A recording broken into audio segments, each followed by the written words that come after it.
J'en avais fait des choses dans ma carrière, mais une intro directement dans l'Eurostar lancée à pleine vitesse après qu'on soit sorti du tunnel dans un wagon entièrement vide, ça j'avais jamais fait encore, hein. Direction Paris, on arrive dans 1 heure. Bonjour et bienvenue sur ma chaîne YouTube PP World pour le test d'un casque que j'attendais avec impatience.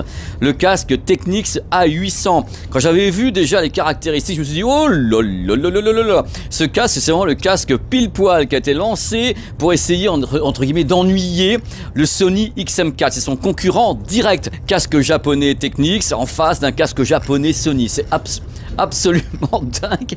Mais ouais, voilà, si vous vous rendez pas compte, mais ça bouge énormément, puis je suis debout au milieu du wagon. Hein. Donc le truc dans cette vidéo, que j'espère complète, qui est chapitrée, hein, messieurs, dames, que j'espère complète, vous allez voir le descriptif, vous allez voir que techniquement, ils ont mis la gomme. Hein. Après, il y aura bien sûr, wow, je vous le fais de l'autre côté, les essais sur le terrain. Donc je vais vous dire ce que j'en pense, on peut se tester ici à bord, dans les trains, les avions, parce qu'ils sont faits pour ça ces casques. Hein. Après il y aura la session où on va parler technique, vraiment un peu plus, avec les mesures de l'ingénieur du son, mesures commentées, hein, accessibles à tous, et bien sûr les plus et les moins. C'est parti, voici le top départ du test du casque Technics A800. Beauté hein, quand même, vous avez vu cette transition incroyable de l'Eurostar directement. Ici ce n'est pas un fond vert les amis, je suis directement au pied de la tour Eiffel pour vous faire un petit dépaysement comme ça. Alors d'abord avant de débuter, vous me connaissez, je plante un petit peu le décor. Alors planter le décor ça veut dire quoi? Ça veut dire parler un petit peu de Technics.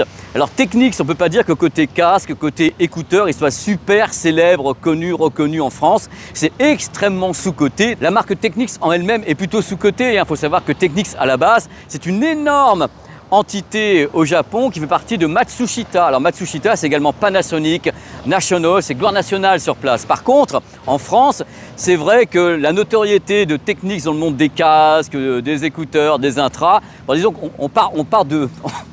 Attendez, je vais vous le faire. On part de là quand même. Donc la marge de progression est gigantesque. Donc voici celui qu'on va appeler le 800. Alors ce casque est super intéressant parce qu'il se pointe avec des caractéristiques boursouflées. Il est gonflé de partout au niveau justement des transducteurs, donc des haut-parleurs, des caractéristiques techniques, du nombre de micros. C'est un casque anti-bruit. C'est vraiment le truc qui a été lancé pour dire tiens, voilà, il n'y a pas que Sony, il y a également Technics. On ira l'écouter justement en vrai, c'est-à-dire je mettrai tout à l'heure et vous écouterez à l'intérieur du casque la réduction de bruit. Qui est-il justement le Technics? C'est un casque qui... Je vous tourne le dos, c'est n'importe quoi. Qui est-il ce casque? C'est un casque qui est positionné aux environs de 350 €, donc pile poil concurrent XM4 et autres produits et qui se plie. Regardez, le casque se plie, il y a une petite sacoche de transport avec des accessoires, c'est vachement bien fichu. Il pèse près de 300 grammes, 298 grammes. Il est extrêmement souple. Par contre, on verra tout à l'heure, pour les gens qui sont chauves, il appuie un petit peu ici. Vous allez voir, c'est un casque, j'ai pas fait tomber, hein. Vous allez voir, c'est un casque passionnant parce qu'il y a plein de trucs qui ont été mis à bord par les équipes de Technics qui sont tout à fait intéressantes. À commencer par les transducteurs. Les transducteurs, c'est les drivers, donc c'est les haut-parleurs. 40 mm, donc des bons gros transducteurs qui ont la particularité d'avoir un diaphragme à 3 couches. Donc c'est quand même voilà, costaud. C'est vraiment une très belle conception. Hein. Il y a un gros travail sur la chambre acoustique derrière. Vous voyez les images à l'écran actuellement. Il faut savoir que ce casque est théoriquement compatible Hi-Res. Ça veut dire quoi? C'est que la bande passante peut aller jusqu'à 40 000 Hz. C'est donc un casque libellé Hi-Res. Les Japonais le font souvent. Vous avez le XM3, XM4, XM5 qui est également libellé Hi-Res. C'est un truc qu'on adore faire au Japon. On en parlera tout à l'heure, puisqu'en plus les codecs audio du Bluetooth cadrent avec ça. Donc il y a une certaine quand même unité technique dans ce petit casque. La botte secrète de ce casque que vous voyez ici, ce n'est pas forcément ces drivers, ces diaphragmes à triple couche et autres, c'est pas ça du tout. La botte secrète, c'est qu'il y a presque un record de micro, c'est-à-dire c'est un casque anti-bruit qui en même temps a été conçu pour donner les appels téléphoniques. Donc ils se sont dit, bah, on va foutre la gomme quand même parce que sinon tout le monde va gueuler, les Français sont des méchants. Donc il y a 8 micros à bord. 8 micros, ça signifie qu'il y en a 4 qui sont destinés à la captation de la voix, c'est-à-dire appel téléphonique, et 4 destinés à la réduction de bruit numérique. Regardez un petit peu les schémas qui apparaissent maintenant à l'écran devant vous, devant vos yeux émerveillés, messieurs, dames. En ce qui concerne la captation de votre voix, il y a ce qu'on appelle du beamforming. Je vous explique comment ça fonctionne. Voilà, vous mettez le casque, vous avez les micros qui sont passés là et il y a des faisceaux en fin de compte de captation. Il y a donc 2 micros ici qui vont donc beamformer, qui vont se diriger vers votre voix. Attention, ça ne signifie pas que tout à l'heure quand il y aura du vent, vous n'entendrez pas le vent. Ça n'a rien à voir, mais par contre, on essaye de localiser votre bouche, l'endroit où le son est émis. Donc on beamforme les 4 micros. Autrement, pour la réduction de bruit, c'est tout simple. Il y a 2 micros par oreillette pour la réduction de bruit numérique. Il y en a un à l'intérieur et un à l'extérieur. C'est-à-dire que les deux travaillent de concert. C'est-à-dire qu'il y en a un qui va dire voilà ce que je réduis et l'autre qui va dire voilà ce que tu as réduit, on va travailler. Donc ça fait travailler également les haut-parleurs et le système électronique. Donc au moment où vous avez cette réduction de bruit, vous avez 4 micros engagés dans le processus ainsi que les haut-parleurs qui bien sûr vont avoir un retour audio de ce qui est annulé et le circuit électronique derrière et tout. Enfin bref, techniquement, sur le papier, c'est vraiment de la balle, hein. C'est-à-dire qu'ils ont vraiment élevé le truc. C'est un des records, avoir 8 micros à bord, c'est beaucoup, mais on peut le faire sur des casques parce qu'il y a de la place. On ne peut pas le faire sur des petites oreillettes, quoi qu'on arrive maintenant à en mettre 3 par oreillette. Vous verrez bientôt dans le test du Bose Quiet Comfort Génération 2, bientôt sur la chaîne. Bref, sur le papier, c'est un produit qui est déjà absolument et terriblement passionnant. Mais c'est pas tout. C'est pas tout. Il y a également une chose primordiale sur un casque à laquelle j'accorde une importance maximale, l'application, la gestion. Comment est-ce qu'on peut gérer cette chose-là une fois qu'on l'a sur les oreilles? Et là, il y a une application que je trouve vachement bien. C'est vrai que vous m'avez entendu pendant des années vous dire oui, alors l'application liée à Sony, donc Sony Headphones, c'est la meilleure du monde, les Japonais sont des cadors et autres. Et là, je dois dire que l'application liée au fonctionnement de ce casque et des écouteurs, l'application Technics, est vachement bien. iOS et Android, il y a un guidage en français, on peut sélectionner. En plus, on a donc les voix en français, bonjour, comment tu vas et tout. La chaîne YouTube est super, des gens très sympathiques à la base. Donc déjà, on a un pas à pas en français avec des tas d'explications. Vous voyez apparaître dans ce côté-là ou ce côté-là les captures écran. Il y a une gestion parfaite de toutes les étapes. On peut gérer le mode transparent, on peut gérer la réduction de bruit par palier, on peut tester les micros et la qualité d'appel. Si vous allez voir tout à l'heure, on va le faire. C'est-à-dire qu'il y a une gestion avec carrément un vue-mètre, enfin une sorte de courbe qu'on peut voir avec un retard audio. Vous parlez, vous entendez votre voix 3-4 secondes après, on peut tout gérer. C'est vachement bien fait. On a un contrôle justement de la courbe de réponse en temps réel, on a un égaliseur à 5 bandes, on a des pré-réglages, on a un mode de réduction de bruit ambiant pour les appels également qu'on peut gérer. Il y a des tas de choses comme ça qui sont très très bien. Et là, vous allez me dire, et vous avez raison, mais que se passe-t-il? Tu n'es pas très en forme, tu n'as pas encore parlé des codecs Bluetooth. Eh bien, c'est ce qu'on va faire. Parce que tout à l'heure, je vous ai dit que le casque avait justement des drivers qui allaient jusqu'à 40 000 Hz et autres. Alors, les codecs audio dans le Bluetooth, c'est AAC d'Apple, le SBC, donc le plus basique. Il n'y a pas, à ma connaissance, d'aptX, aptX HD, il n'y a pas Qualcomm à bord de ce côté-là, en tous les cas. Il y a du LDAC. Le LDAC de Sony, donc voilà, des concurrents directement. Donc le LDAC permet théoriquement d'avoir un son qui est jusqu'en 24 bits 96 kHz avec une compression, hein, ça compresse à mort, hein, mais on peut atteindre 990 kbps par seconde avec justement le casque ici présent et un smartphone compatible, hein, Android. Vous avez des smartphones comme justement le S21, S22 ou le Note qui est là est compatible LDAC, donc il n'y a pas de problème là-dessus. Alors il faut savoir un truc important également, le Bluetooth est multipoint. Alors là, vous allez me dire, oui, c'est déjà vachement bien, le Bluetooth est multipoint, mais il n'y a pas que ça. Il est multipoint également en LDAC. C'est-à-dire qu'en général, le multipoint ne fonctionne pas avec les hauts niveaux de qualité.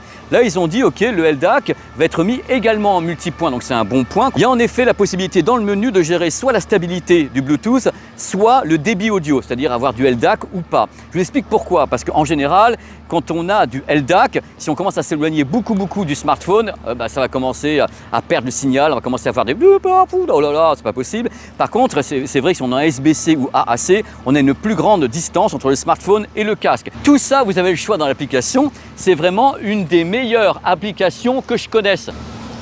Donc je résume, des super drivers, 40 mm, bande passante jusqu'à 40 000 Hz, gros cerveau électronique, carrément 8 micros à bord, appel téléphonique, réduction de bruit, super application, du Bluetooth qui peut aller jusqu'à la haute définition audio avec le LDAC de Sony. On peut tout gérer, tous les paramètres, ok, c'est merveilleux, mais alors sur le terrain, ça donne quoi? Alors sur le terrain, on va le faire en 2 étapes. D'abord la qualité audio pure. Est-ce que le son est bon? Il n'est pas bon? Est-ce que ça pourrait vous plaire? Et deuxième, la réduction de bruit numérique. Dans les 2 cas, vous allez avoir en effet des schémas à l'écran, des courbes commentées par Bibi et également à l'écrit commenté par la personne qui a fait les mesures. Et vous allez voir, c'est un casque qui est... Allez, on y va. C'est parti, la qualité audio. Franchement, on n'est pas bien pour discuter entre nous de la qualité audio de ce casque. Alors avant que je débute, c'est sûr, j'en fais des caisses, hein. Avant que je débute, je rappelle que c'est une marque hi-fi qui a fait son comeback il y a quelques années. C'est vraiment de la haute fidélité, c'est un son précis, ils ont des produits super coûteux, super onéreux, ils ont des éléments séparés, des trucs de folie, ils ont des platines Technics, bref, c'est une marque de hi-fi japonaise.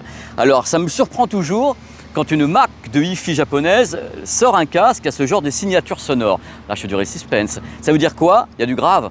Oh, oh. C'est-à-dire que là, ils ont, je sais pas si le mec a dû s'endormir sur les boutons comme ça, dire ah, tiens, il y a du grave, il y a du grave. Il y en a même beaucoup. Vous voyez actuellement justement la réponse en fréquence, la courbe qui apparaît à l'écran. On s'aperçoit qu'il y a beaucoup de grave. Alors le grave est là, il est un petit peu envahissant. Il a tendance à pas être super précis malgré tout. Ça veut dire quoi, pas super précis le grave? Ça veut dire que le grave vous allez en avoir. Vous aimez le grave, vous aurez le grave. Mais il y a ce qu'on appelle un effet de traîne, un grave qui est un petit peu boursouflé, un petit peu ronflant. C'est pas la mort, hein, mais on est là pour analyser les choses entre nous. Donc c'est un grave qui prend le pas sur le reste. Ça veut dire quoi? Ça veut dire que le grave est tellement là, justement, que quelque part le médium et surtout l'aigu se retrouvent un petit peu en retrait. Si on compare maintenant justement le rendu du grave avec le rendu du grave qu'on peut trouver sur le XM4 ou bien le QC45 de Bose, vous apercevez que les deux autres, tout en faisant du grave, attention, c'est pas les derniers, hein, tout en faisant du grave, ne font pas autant de grave. Ils restent assez aérés sur le reste. Lui, Pépère, il fait du grave. Il y va à fond, c'est un peu too much, voire too much tout court. Hein. C'est un petit peu too much. Alors ça signifie quoi pour le reste? Ça signifie qu'en effet le médium, alors le médium je rappelle c'est les voix, certains instruments, le médium est clair. Il est là, il est présent, il est clair, on entend bien les voix, c'est très distinct. En plus il y a une très belle stéréo, on en parlait tout à l'heure, mais là je peux le faire justement dans le vide comme ça. Il y a une très belle stéréo, ce qui est bien quand on écoute justement de la musique avec une belle qualité, on a une belle scène sonore devant nous. Le médium va vous donner des belles voix, certains instruments, et il y a un endroit qui pêche. Mais qui pêche, j'allais dire avec un jeu de mots dégueulasse dont j'ai honte, qui pêche à la ligne carrément. J'ai un endroit qui va pas du tout, enfin moyennement on va dire, c'est le rendu de l'aigu. Et vous savez à quel point j'accorde de l'importance au rendu de l'aigu, parce que l'aigu c'est la définition d'un son, c'est vraiment le côté haute fidélité. L'haute fidélité passe par l'aigu. L'aigu, il manque de précision. C'est-à-dire que je pensais qu'ils allaient travailler à fond ça, étant donné que le produit est libellé en plus ARS, 24 bits, 40 000 kHz. Mais non, c'est-à-dire que l'aigu, je ne vous dis pas qu'il n'y a pas d'aigu, je vous dis qu'il n'est pas aussi défini que sur les autres, parce qu'on a bien sûr mesuré. Hein. Si on compare justement avec les autres produits qui sont en face, on s'aperçoit que le Bose QC45 a un aigu qui est plus défini, ainsi que le XM4, et je ne vous parle même pas du Apple AirPods Max, qui lui a un aigu extrêmement défini. Donc là, c'est assez étrange. C'est pas un son qui est désagréable, c'est un son qui va vous donner du dynamisme. En plus, ce qui est intéressant, c'est que vous avez du niveau sonore. Vous savez, il y a des casques, vous êtes à fond et on n'entend rien. Tandis que là, vous mettez, allez à 65%, vous avez déjà beaucoup de volume. Donc le casque est fait pour vous envoyer, entre guillemets, vulgairement la sauce. Donc de ce côté-là, il n'y a pas de problème. Vous allez avoir du grave, vous allez avoir le médium, mais l'aigu, ce côté précision du son, vous l'aurez de façon moyenne comparé à ses concurrents. Ce qui signifie sur le terrain, et vous le voyez dans toutes les courbes qui apparaissent depuis tout à l'heure, qu'on soit en AAC, en codec audio ou bien en LDAC, moi ça n'a pas changé grand chose. Pourquoi? Parce que l'aigu de ce casque, tout en étant bon, n'est à mon avis pas assez travaillé. Il y a un autre truc intéressant concernant ce casque, c'est que vous allez voir à l'écran maintenant, le son, on va dire, n'est pas le même. En résumant, le son n'est pas le même, qu'il y ait oui ou non la réduction de bruit activée. Pourquoi? Parce que quand on active la réduction de bruit, on active donc les micros et on sollicite également les haut-parleurs, enfin les drivers à l'intérieur. Donc il y a une modification, l'électronique travaille et tout. Donc il y a une légère différence, enfin une différence entre le mode on ou off en réduction de bruit numérique sur la texture audio, enfin la signature sonore est différente. Même chose, et là c'est normal, sachez que le casque peut travailler avec l'électronique activée ou bien désactivée, c'est-à-dire en actif ou en passif. En passif, hop, on peut faire bien sûr entrer le son par la mini jack. Regardez comme elle est belle ici. La mini jack, on plug comme ça un baladeur et évidemment le son n'est pas le même. Le truc qui est important de savoir pour ce type de casque à ce prix-là, ces casques à mon avis, et ça n'engage que moi, ont été parfaitement conçus pour travailler avec leur électronique. C'est-à-dire quand on enlève l'électronique, en général, il n'y a pas toutes les compensations de l'électronique qui travaille le son et autres. Donc on se trouve avec un truc qui est très différent, souvent plus cru, souvent plus fade. Quand on active l'électronique, on sent que ça revit, puisque ces casques sont des casques anti-bruit. C'est vrai que ces grandes marques japonaises, comme les autres, on beau dire on fait des casques haute fidélité et autres, ça reste des casques numériques, avec une réduction de bruit numérique à bord, avec tout plein de micros, des calculs et autres, et ils ont à la base été conçus comme ça. C'est-à-dire que les mecs ont travaillé dessus en disant de toute façon les gens vont utiliser ce casque pour ne pas entendre le bruit des bateaux sur la Seine ici, appuyez sur le bouton et c'est fini. Moi je vous conseille de les laisser en actif, comme ça vous allez avoir la possibilité de tout gérer avec l'application qui est vachement bien, gérer la réduction de bruit ou pas, mettre le mode transparent ou pas, et comme ça vous avez la main mise, si je puis dire, sur votre casque. Alors justement, qu'en est-il de la réduction de bruit numérique sur ce casque?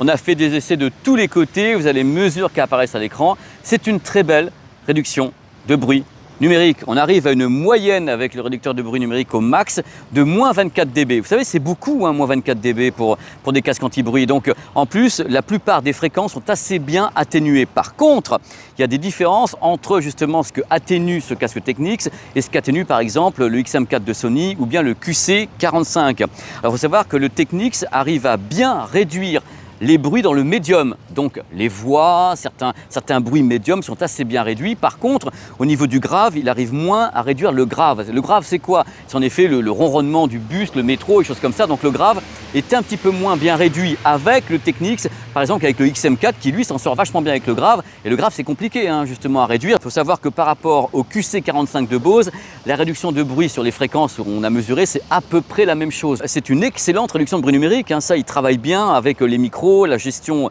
électronique et numérique du casque, ça se passe plutôt bien.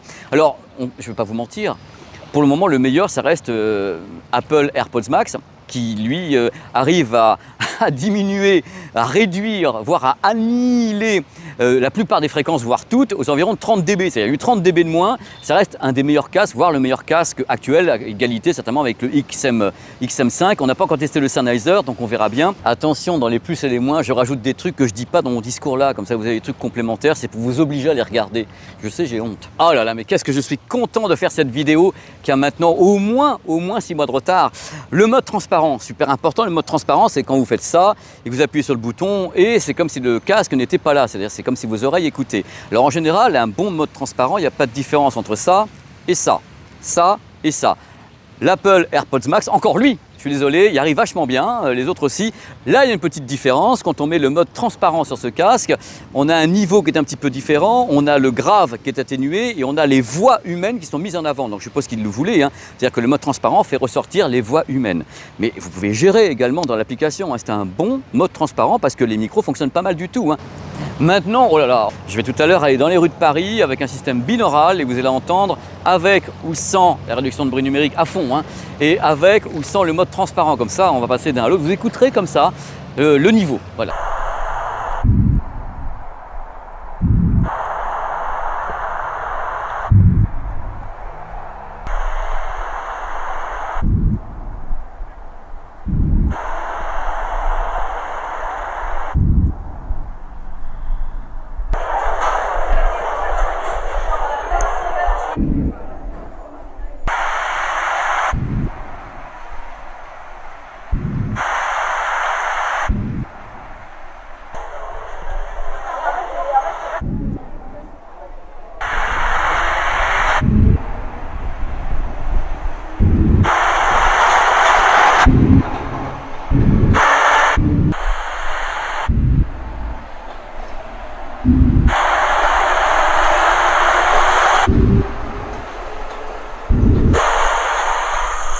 Et secondo, on va écouter la captation de la voix, puisqu'en effet, grâce à l'application, on peut avoir un retour audio de sa voix, on peut savoir ce qui se passe avec un décalage de 2 secondes, 4 secondes, 8 secondes, c'est vachement bien fait, avec un petit crowbar qui vous donne un petit peu une sorte de courbe de ce que donne votre voix. C'est vraiment un méga concurrent des Sony XM, hein. Même dans l'application, on sent qu'ils se sont tirés la bourre au Japon pour savoir celui qui allait faire l'application la plus geek, avec le plus d'options, des tas de trucs comme ça. Même si les gens n'utilisent pas, c'est pas grave.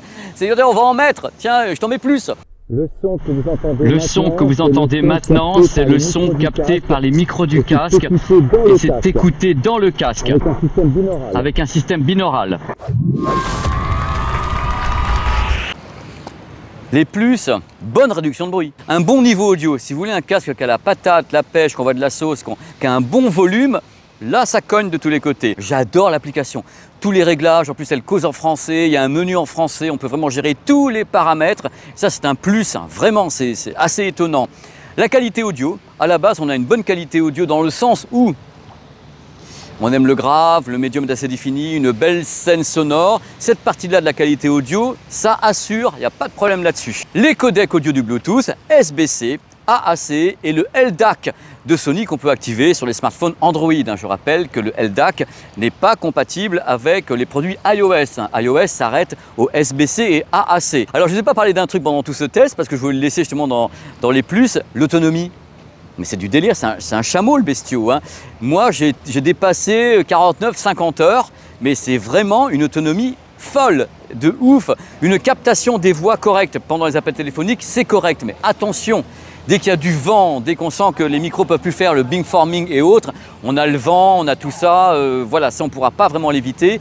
C'est quelque chose qui est inhérent. J'ai rarement entendu des systèmes qui permettent justement de annihiler un bruit de vent. Il faut mettre du mesh quelquefois devant les micros, les passer différemment, les positionner pour essayer d'éviter le vent, mais globalement le vent est l'ennemi de tous les appels téléphoniques. Là, il y a un mode qui permet justement de réduire un petit peu les effets de foule, de vent, mais quelquefois ça réduit également la voix humaine. Bonne année. Parmi les trucs positifs, il se plie, il y a une belle sacoche et des accessoires. Les moins. On va commencer par le prix. 350 € quand même, bon, c'est une somme, hein, mais le XM5 avait été lancé à 419 €, n'oubliez pas. Hein. Donc ce sont des casques qui dépassent déjà les 300 €. Donc voilà, c'est des grosses bestioles. Hein. Alors il y a un truc, oh là là, faut que je vous dise, dans les moins, les touches. Alors sincèrement, moi j'ai le casque, on va pas se mentir, hein, je l'ai depuis le mois d'avril, le retard de ce test, mais oh! Alors les touches, c'est pas possible. Alors même en essayant plusieurs fois, parce que je l'ai eu dans le métro, dans l'Eurostar, dans l'avion, je suis parti justement récemment encore avec le casque, j'ai beau essayer de les trouver, j'y arrive pas. Les touches sont mal placées, mal indiquées, machin, truc, c'est ni fait ni à faire. Moi je me suis toujours rabattu sur l'application ou bien sur les petites surfaces tactiles, parce qu'il y a des surfaces tactiles qu'on peut moduler, hein, vous avez tout à l'heure dans les menus.